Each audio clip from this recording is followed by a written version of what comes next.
Hello, I'm ETarte, once a Catholic priest for 5 years in the 1960s, now an atheist, which means I find no credible evidence for the existence of any God.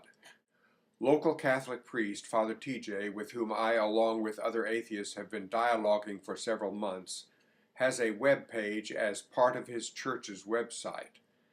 At his web page, he posts audio recordings of sermons that he has given. Each sermon posting offers viewers and listeners the opportunity to leave a reply.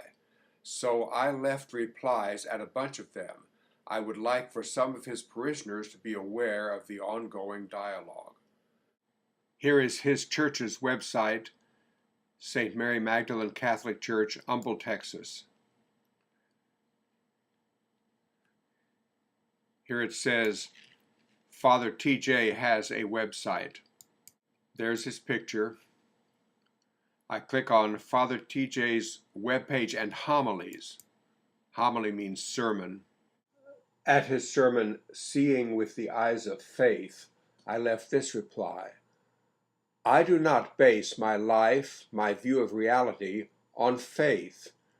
I base my life and view of reality on reason and evidence. I understand faith as not being based on evidence, and that is indeed the biblical understanding of faith, as in the alleged writings of Paul.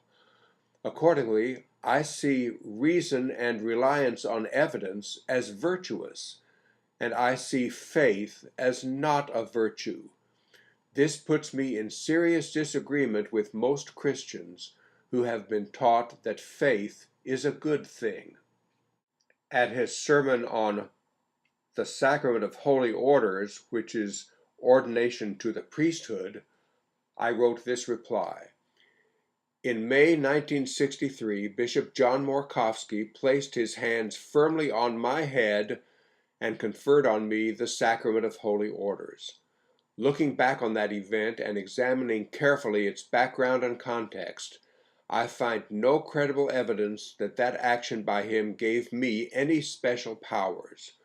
Accordingly, for the past 45 years, since May 1968, 5 years after that imposition of hands, I have lived my life based on reason and evidence as a math teacher, completely convinced that I am simply an ordinary man with no powers associated with any supernatural being or any supernatural abilities. In response to his sermon, The Word of God Changes Us, I left this reply. I find no evidence whatsoever that the Bible was authored by any supernatural being. I find overwhelming evidence throughout the Bible that it was written by primitive men with no modern scientific knowledge, often violent, often ignorant, often sexist against women, often bigoted. I find some good things in the Bible, but they are mixed in with so many bad things that the Bible is of no value to me as a basis for my life or my view of reality. But these and my other replies to other sermons of his are subject to his approval in order for them to actually be posted, and as of now, that is very much up in the air. Here is what TJ wrote to me today in an email. I am very aware of all your written responses. I'm not sure how I want to proceed. I have that website which I maintain and pay for with my own money and edit it with my own time. The intention of my website is to help people of faith strengthen their relationships with God and give them hope in this often sad, hateful world. Using my website to continue the discussion with non-believers certainly does not fit into my intentions.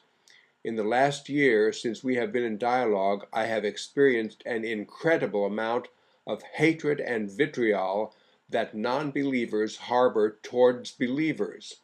I'm not talking about you, but of many of the followers of your website. I don't know if I want to open up my website to that kind of comments. I see my website as an extension of worship, just like it would not be appropriate for anyone to interrupt a worship service of any kind to shout out, "Your God is an evil, immoral monster." I am struggling to see how it would be appropriate for someone to write the things you did on my website that is intended to share faith. I see my website as a place where those of us who share faith can worship our God freely without persecution from those who choose not to believe. I will continue to reflect on my choice to allow your posts, but I am leaning toward keeping my website as a place to promote faith and not to tear it down. So it remains to be seen whether TJ will actually allow any of my replies to be posted at his website. To all of you, thank you for watching this video.